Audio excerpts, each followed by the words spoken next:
Right. అంటే గురుగారు ఇందాక మీరు చెప్పినట్టుగా మన ధర్మం మనం పాటించాలి, మన కష్టం మన శ్రమ అనేది ఉండాలి, తర్వాత దేవుణ్ణి మనం వేడుకోవాలి, అప్పుడే మంచి ఫలితాలు ఉంటాయంటున్నారు. కానీ చాలా మందిలో కొన్ని అపోహలు కూడా ఉన్నాయి. దేవుడు కొంతమందికి అంటే బాగా ధనవంతులు లాంటి వారికే దేవుడు వెంటనే స్పందిస్తాడు, పేదలు లాంటి వాళ్ళకి కష్టాల్లో ఉన్న వారికి పెద్దగా స్పందించడం అనే ఒక అపోహలు ఉన్న ప్రజల్లో కూడా ప్రస్తుతం మనం జీవిస్తూ ఉన్నాం. అటువంటి వారికి మీరు ఎటువంటి మెసేజ్ ఇస్తారు? అలా అనుకున్న వాడికి ఏంటంటే అండి, విషయం ఏంటంటే మనకి ద్వాపర యుగం ఉంది. ద్వాపర యుగానికి కలియుగానికి దగ్గర సంబంధం ఉంది, గమనించుకోండి మీరు. ఇంకా ద్వాపర యుగం మొత్తం కృష్ణుడు మాయలు చేశాడు కదా, కలియుగం మొత్తం మాయలతోటే సరిపోయింది. అది ప్రత్యక్షంగా కనబడుతుంది. ఆ యుగంలో మనమేమో చెప్తే విన్నాము, ఈ యుగంలో మనం చూస్తూ ఉన్నాం. ఇక్కడ విషయం ఏంటంటే పాండవులు 5, కౌరవులు 100 మంది. కృష్ణుడు ఎక్కువగా కౌరవులతో ఉన్నట్టు కనపడుతుంది కదా. అంటే బలంగా ఉన్నవాళ్ళు కౌరవులు వేసుకుందాం, డబ్బున్న వాళ్ళు కౌరవులుగా వేసుకుందాం, ధర్మంగా ఉన్నవాళ్ళు పాండవులు, అందులో డౌట్ లేదు, వేసుకోవటం ఏం లేదు ఇందులో, ఇది పక్క. అలా ధర్మంగా ఉన్న వారి వైపు తక్కువ కనపడ్డా విజయం ఎవరికి ఎక్కువ వచ్చింది? ఫైనల్గా 5 ఉన్న ఈ పాండవులకే వచ్చింది. అంటే భగవంతుడు అక్కడ కనపడుతున్నా ఉన్నది ఇక్కడే, వీళ్ళ వైపే కదా. వీళ్ళకి ఆ శక్తిని ఇస్తూ ఎప్పటికప్పుడు వీళ్ళని ప్రోత్సహిస్తూ వీళ్ళతో కూడా ఉండి వీళ్ళు ధర్మంగా ఉన్నారు కాబట్టి ఈ పాండవులు ఆయన ఉన్నది ఆయన చెప్పింది చేస్తూ ఆయన ఉన్నది కనపడుతూ అదే ధర్మాన్ని కంటిన్యూ చేశారు. మనం ఏంటి ధర్మాన్ని వీడుతున్నాం, అందువల్ల భగవంతుడు మన వైపు ఉన్నది కూడా మనం కళ్ళు తెరిచి చూడలేకపోతున్నాం. వాడు ధర్మంగా ఉన్నాడా అంటే అలా స్వామివారు వాళ్ళ వైపు ఉన్నట్టు కనపడుతుంది, మనకు కనపడుతుంది అంతవరకే. ఎందుకంటే మనం కూడా అధర్మంగా ఉన్నాం కాబట్టి అధర్మంగా ఉన్నవాడిని చూస్తూ ఉంటాం.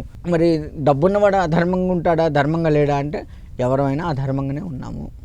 ఒకటి, ఇప్పుడు నీ దగ్గర డబ్బు ఉంది బలం, నీ దగ్గర డబ్బు ఉన్నప్పుడు తిరుపతి వెంకటేశ్వర స్వామిని దర్శించుకోవాలంటే 10,000 వేసావు, దర్శనం చేసుకున్నావు. స్వామి నీకు నాకున్నంత దగ్గర నుంచి స్వామిని చూసావు, నా దగ్గర లేదు. 2 రోజులు ఆ రూముల్లో మగ్గిపోయా, అయినా అదే స్వామిని నువ్వు చూసావు, అదే స్వామిని నేను చూసాను.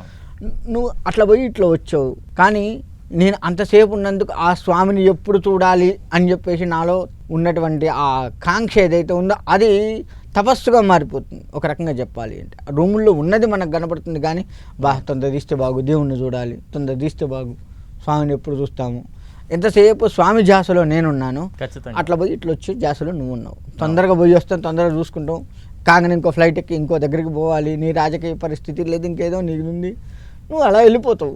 ఎంతసేపు నువ్వు చూసింది మహా అంటే అరగంట చూసావు, నేను 1 నిమిషం చూసినా బయటకు వచ్చినా కానీ ఆ స్వామి నాకు ఇక్కడే ఉంటాడు. రోజంతా స్వామి గురించి ఆలోచిస్తూ ఉన్నాం, ఈయన 1 గంటలో వెళ్ళి వచ్చేసి మళ్ళీ వేరే కార్యక్రమాలకు వెళ్ళిపోతాడు. అదే లడ్డు నువ్వు తిన్నావు, అదే లడ్డు నేను తిన్నా. ఎక్కడ తేడా వచ్చింది అంటే మనలో ఉన్న మనకంటే భగవంతుడిచ్చే కష్టం ఏదైతే ఉందో ఆధ్యాత్మిక శక్తిని పెంచుతుంది. అది మనం తెలుసుకోలేకపోతున్నాం. ఎంతసేపటికి భగవంతుడు అబ్బా వాడికి డబ్బు బారేశాడు, బలరాము హాయిగా పోయి వచ్చాడు, వీడు డబ్బు బారేయలేదు, సో గంటలు కూర్చున్నాడు, అందుకే ఉన్నోడికే దేవుడు ఉన్నాడు, లేనోడికి లేడు. ఈ ఇంటర్నల్గా మనకు వచ్చిన ఆధ్యాత్మిక శక్తి కానీ ఇది మనం ఆలోచించట్లేదు, అది తేడా. అందుకని భగవంతుడు ఖచ్చితంగా పేదల పాలిటే ఉన్నాడు.